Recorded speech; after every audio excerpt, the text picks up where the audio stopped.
Today is February 2020. It is Valentine's Day. I'm one Sir Grove. This is C4CW casting 495 celebrities worldwide. If you are true fans of this show, then we 495 most certainly appreciate you.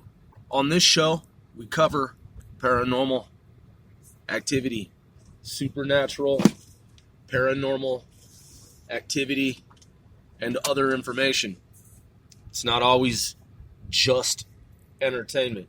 We conduct actual research, exploration, investigation into otherworldly activity.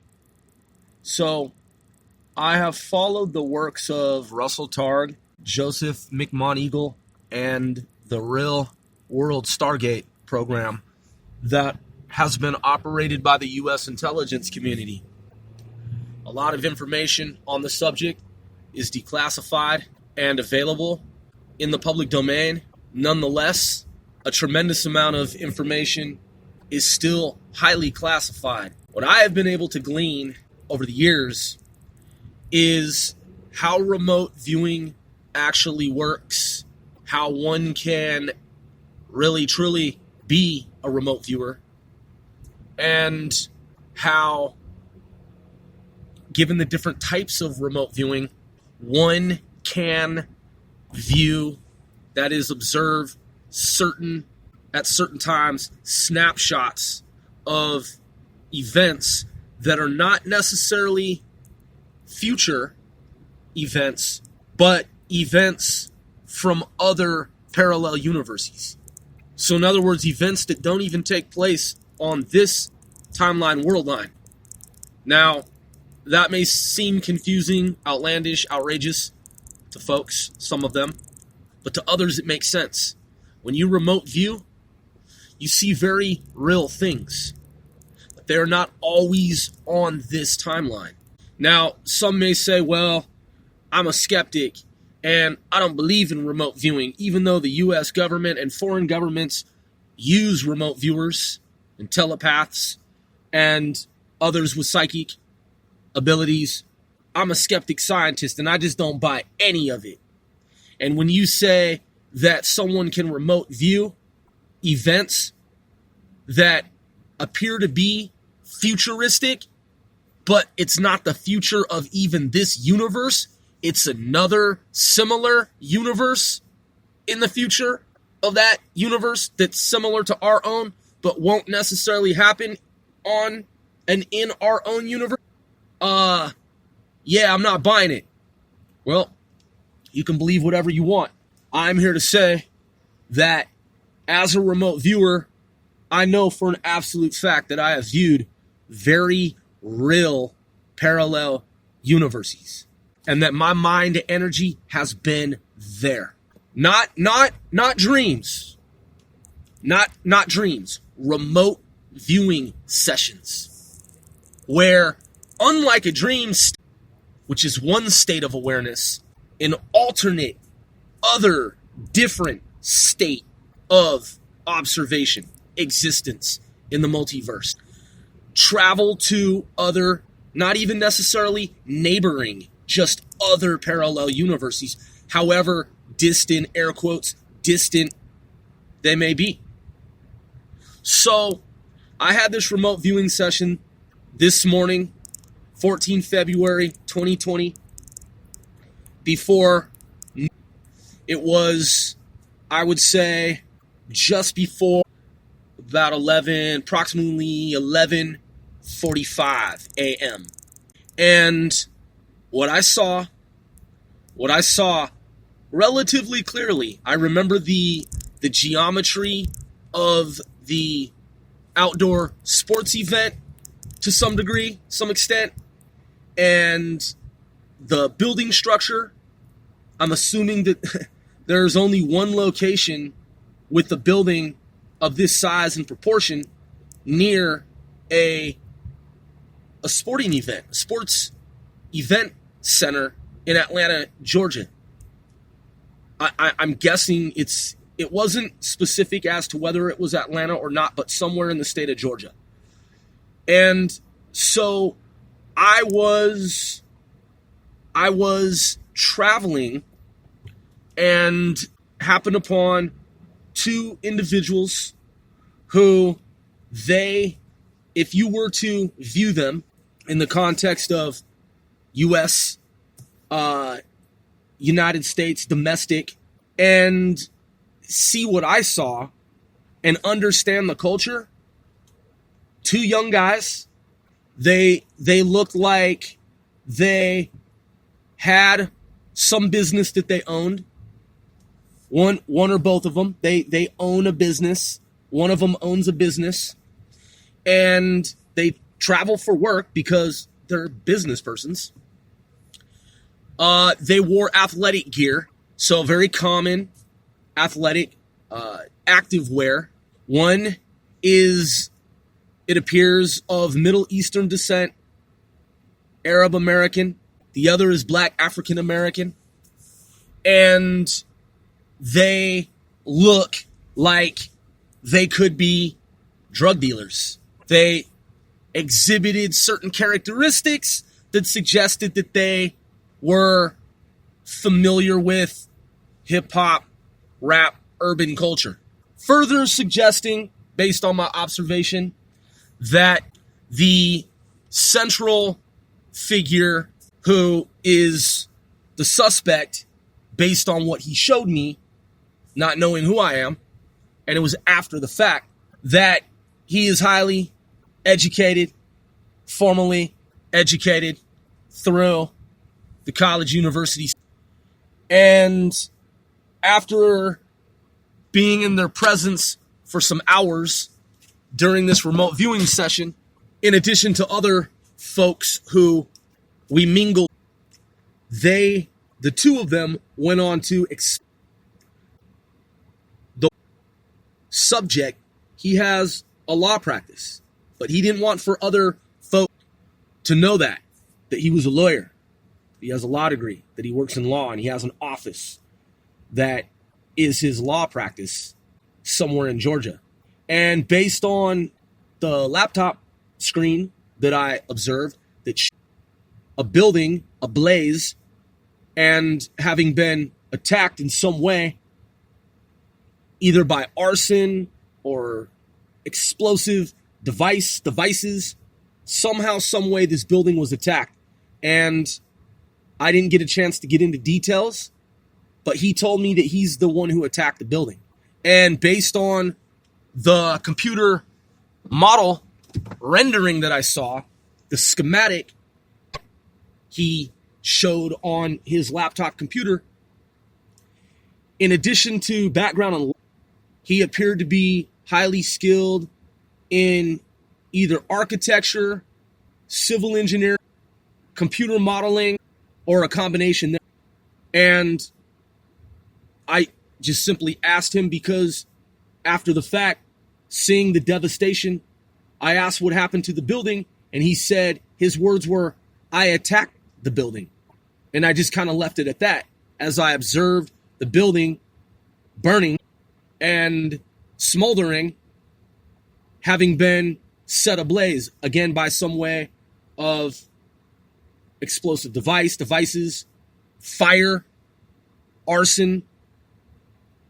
However it occurred, the building was destroyed. It was completely, totally destroyed. And one could see flames, fire, debris, and smoke ongoing from every window that had exploded and every angle. The building was completely engulfed. And he seemed quite proud of his apparently sophisticated attack. And he seemed to have absolutely no remorse whatsoever. In fact, he was abusive toward his associate, the Black African American dude, who seemed to be some kind of simpleton who also did not seem to be aware of the ulterior motives and the agenda of the central figure who conveyed to me that he was the one who attacked the building. And the physical abuse that I observed was he kicked his Black African-American associate who was half awake, sleeping in the room that we were in. So another thing that I need to point out is that when studying remote viewing, practicing remote viewing myself, one of the things that I learned based on Russell Targ's writings, his works, and the works of Joseph McMoneagle and Ingo Swann and other extraordinarily gifted psychics, remote viewers, is that what we observe as remote viewers, we are observing said information from the perspective of a non-local universe. A non-local universe. In other words, non-localized universe. So in other words, the multiverse. For those who do believe in the multiverse and understand, at least to some extent, how the multiverse functions, operates. So what I saw, I must point out for the official record, whether or not I believe that this was sometime soon or sometime far off into the future, I did happen to notice that it appeared to be sometime, it may be winter, but it looked like there was sun out, and it was, I'm guessing, probably either the spring or summer. And I also have to be very careful with regard to disseminating this information, because if this is a real event that takes place at some time in the future, then that means that it's currently or will at some time soon in its initial planning stages, if it hasn't already been planned.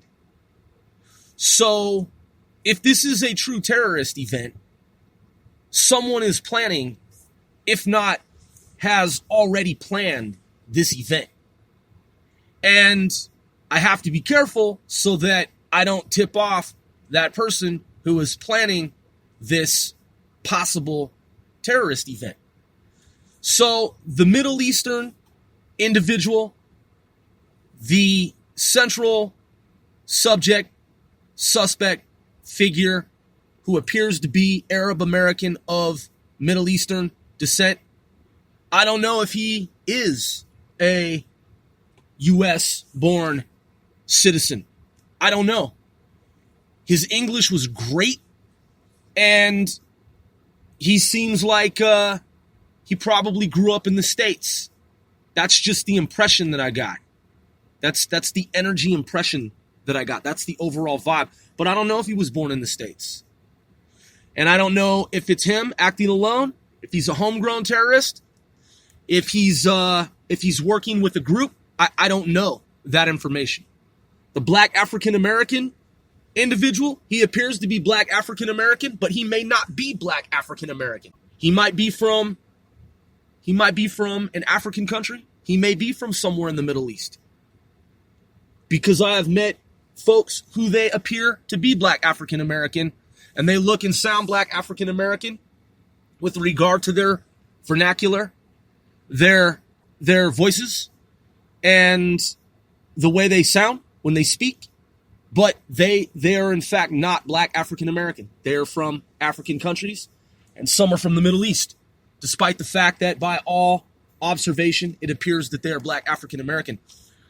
So the main figure in this, when he kicks his associate, it gave me the impression that this is the routine between the two of them. The Black African American looking dude, he works with the main figure, but he is a bit of a slacker. And the way he was kicked, that's when I noticed the hypercolor. Well, when I first saw the hypercolored tennis shoes, because he was working in an area on his computer system, kind of around this, at this kind of like curve. And then as I was mingling with folks and talking to them, that's when he got up. The main figure came around to the right of me, because he had been on my left, and he kicked the black dude. He kicked him. He cocked back with his leg, and he kicked the dude in his midsection, his torso, wake up, fool. And he did so gleefully. So it gave me the impression that this is their routine. That the black dude is a bit of a slacker. They do business together, but the extent to which the black dude knows what's going on, I have no clue. I have no idea other than the information that I've already imparted here. And again, this is a remote viewing session. Some of the information I indicated is a bit foggy because when I came out of the remote viewing session, I couldn't remember if his tennis shoes were hyper, like a fluorescent yellow, like the tennis shoes that people wear nowadays, they look like tennis balls. I would go with orange, more of an orangish color, like an orange, like you eat an orange. I would go more with the orange. And let's see, what else do I recall? He had the main figure. He had what appeared to be a tan ball cap. He was wearing track pants, like track and field, active, like men's active wear. So like track pants, like sweats that have the stripes, the white stripes. And so he had track pants on. He had tennis shoes. He looked like he, would be someone out for a jog in the city. He looks like he works somewhere where he gets paid very well for what he does, and he's just out for a casual jog in the city is what he looked like. I should also point out that I take remote viewing very seriously. It's something that I have studied for decades when I first became aware of the phenomenon, and then later subsequently read up, studied up on the subject with the high-speed internet and the increasing availability of declassified documents, information made available to the public regarding previously highly classified remote viewing research and development projects, programs, etc., operated not just by the U.S. intelligence community, our U.S. intelligence community, but by the Soviets, the Russians, the Chinese, and other nations. So, with their respective cadres of psychic warfighters. By the way, for those who don't know, anyone can remote view. If you know how, if you learn how, know that anyone and everyone has the inherent and innate ability to remote view. It's wired into our physiology, anatomy, our human being. We are all wired.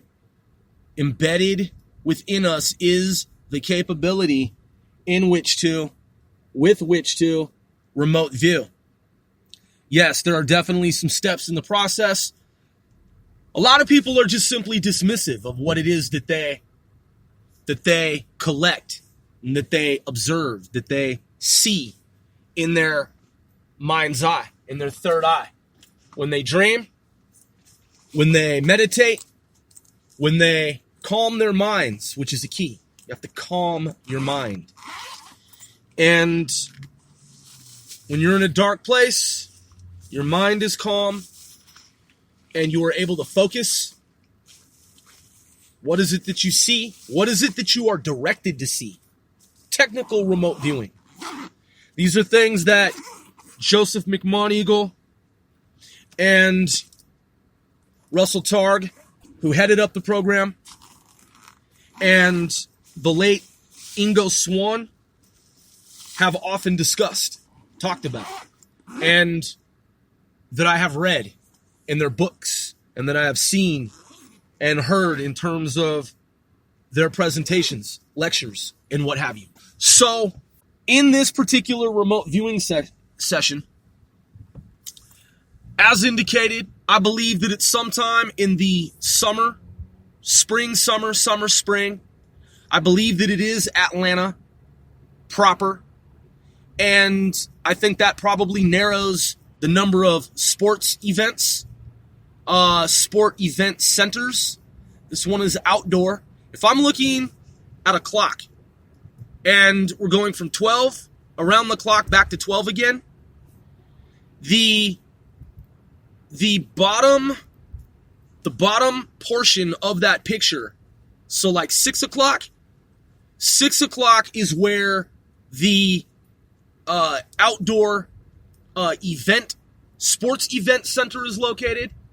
And above that is this very tall office building.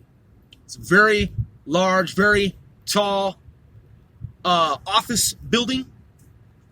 And I don't honestly know much about the commercial real estate locations of Atlanta, but based on what I saw, it's probably one of the tallest building structures in that part of Georgia.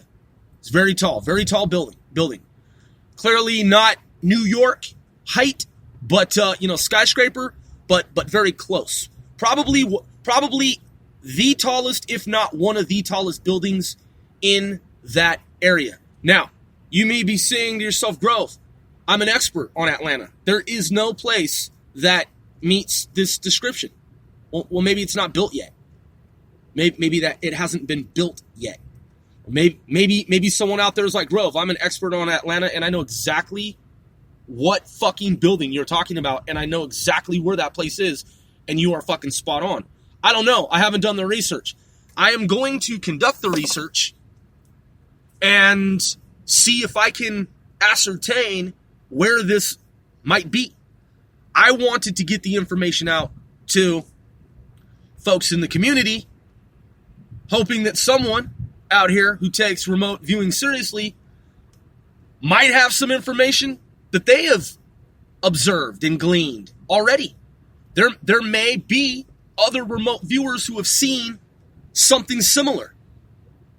Maybe what I've seen is a clue that adds to the clues that they have. Because when you're in a situation involving remote anomalous cognition, when your mind energy inside that field, your energy field is immersed within that remote anomalous cognition activity, you often cannot see yourself.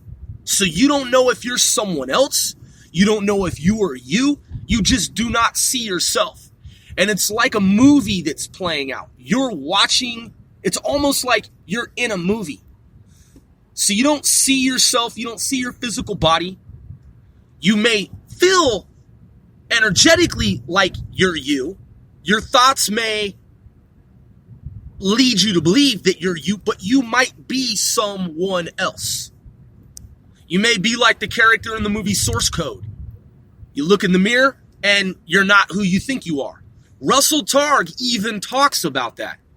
Movies aside, Russell Targ says in the real world, if you think, he even uses that as an explanation for how the multiverse functions. He says, if you get up every morning and you look at yourself in the mirror, he said, you have to come to understand that's not you. We're dealing with the non-local universe. Parallel, overlapping, multi-dimensional realities. And so in this remote viewing session, I've kept it under a half an hour as I relate, impart, share, disseminate this information to you, the audience, in the hope that if this is a true terrorist event that takes place at some point, as a remote viewer, I have done my civic duty. And I am not new to remote viewing either. I have experienced remote viewing as an independent remote viewer, and I have been successful in some of what I have remote viewed. Some of my remote viewing sessions and things that I have seen to this day still mystify me as to what it is that I actually saw and experienced. Nonetheless, there have been remote viewing sessions that ultimately came to fruition and were not as perplexing, puzzling, and confusing. I'll give you an example if you want an example. When I was in my early 20s and I knew very little about remote viewing, unlike or in contrast to now, where I know that remote viewing is real and I know what's happening and I know what it is and what I'm dealing with, as opposed to being someone who is remote viewing just kind of inadvertently because I'm not having dreams, but I'm remote sensing and seeing different events in my teens, my teenage years, and in my 20s when I'm partying and drinking and smoking weed and not understanding what the world of remote viewing is about at the time. There was a time when I had this remote viewing session. It just crystallized, like it just came to me. Like in a dark room, meditative state, and I'm just like calming my mind. And I had been out like partying the night before, as was the routine. And I see this in front of me. I see it's almost like Pipeworks, the old screensaver, if people remember from, some decades ago with the screensavers on your computer. It would show the pipes, like pipes in a home for like plumbing, and it would show Pipeworks, like it's like a factory, like some, building, and within that building are all these pipes that just keep like materializing one after another, like pipe here, pipe there, pipe here. And it's just like generating all these different pipes. Well, that was the screensaver. I saw before that screensaver was ever even created as a tool, before that ever existed, I remote viewed the downtown area where I used to live nearby. I lived nearby the downtown area of the city that I'm from, which is the EVT Everett.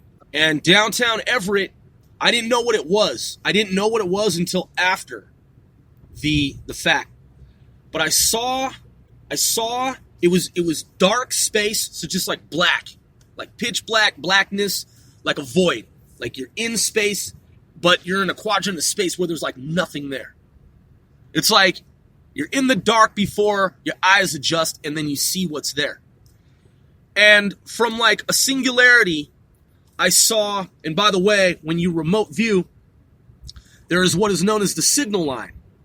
And you're supposed to find, and I cannot give any kind of legal, business, medical advice. This is purely informational. None of what I am sharing should be construed as, thought of, any type of legal, business, medical advice. It should only be thought of as informational. So, at this singularity point, in this black void, all of a sudden I saw this like framework, this like skeletal framework of what looked like computer-aided drafting software vectors. And it started to grow in front of me like a science experiment. And it formed this, I want to say like a truss. It was this like, it was like a supporting structure for some type of construction project, I guess, is the only way I can describe it. And it looked to be the height of like traffic lights at a traffic intersection. So flash forward, and then it, but it wasn't fully like observable. It made itself, and I looked at it, and it just kind of looked like, it almost kind of looked like the combatant, imperialistic, I guess moving aerial like attack drones from the first movie Tron from the 1980s, the movie Tron from the 1980s. I don't know what those things are called, but they look like they have 2 legs and no arms, and they are anti-gravity, and they float, and they start moving about looking for runners on the grid. They're looking for those that are playing the game, who are inside that world of Tron, and they're of, I think, various colors, and they hover, and they come looking for persons that are on the run inside that game zone. And so that's what this thing materialized. When it materialized, it looked like that, and I'm like, what is this? What am I seeing? And then I was out of the remote viewing session. But years later, they built it. They built it downtown Everett. And that's exactly what it was. It was a brand new intersection with this truss, this horizontal lattice works that begot or became the basis for this brand new intersection. And I saw that several years before they built it. And when they built it and they had the cloth, they had the fabric, the material over it when they were building it, no one knew what it was. They did it, I believe, if I'm not mistaken, they did it for the turn of the century. It was Everett celebrating 200 years. So they built this modern downtown intersection, and that's exactly what I had seen when they pulled back the cloth on the day that they pulled the fabric back and they revealed what it was. That's exactly what it was from the dream from the remote viewing session that I had. So that and many other remote viewing sessions that I have had that have come to fruition, when I saw what I saw this morning, I wanted to get that information out to the public and folks in the community as soon as humanly possible. On One Sir Grove. Thanks for tuning in.